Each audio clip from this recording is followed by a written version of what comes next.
Hi all, my TIG welder died the other day, most inconvenient, so I've been looking around and I do follow Trev's blog, and on his recommendation of the TIG welder I went and purchased an R-Tech, and it turned up yesterday.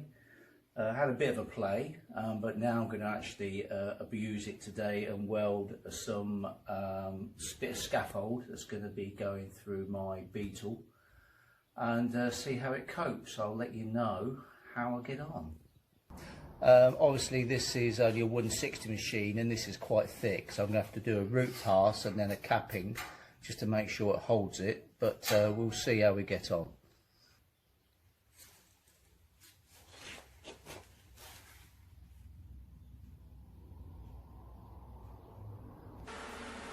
As always, bit of safety first, bit of overalls, welding mask, a decent welding mask, and some decent gloves.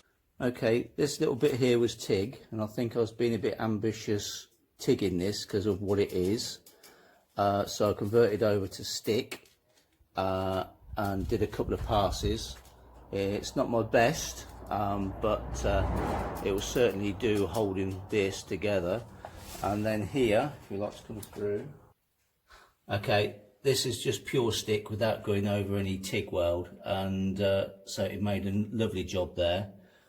As far as setting up, the TIG weld side of it, do practice on something that you're going to weld first, just to get your settings right, because a couple of amps do make a big difference. I found I was balling up my tungsten tip trying to do that bit up there, so I literally just changed straight over to the stick, and it was a different weld altogether then with the stick weld on this particular metal.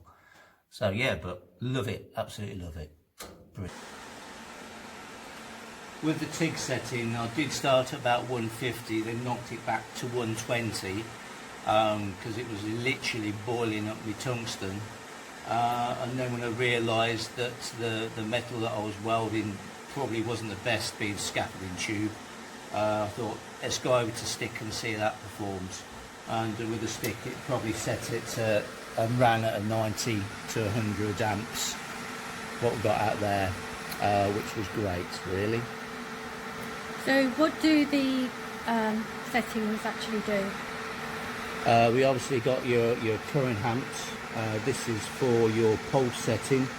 When you're on MMA, you only really need the one setting anyway. All of these are redundant until you go over to TIG, and then these all come into their own.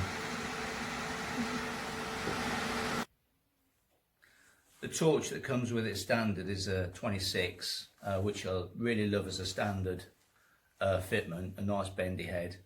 Lovely in the hand. It could be a little bit heavy if you are doing delicate work, so I will be looking at getting a smaller torch for the smaller stuff, but for what I was using it for, more than adequate. Okay, so my little take on the welder. Totally enjoyed it, loved it to bits. If you are looking, here's the details for the welder that I've got, R-Tech. And if you have got any questions, they are more than happy to help out and to answer anything you may throw at them.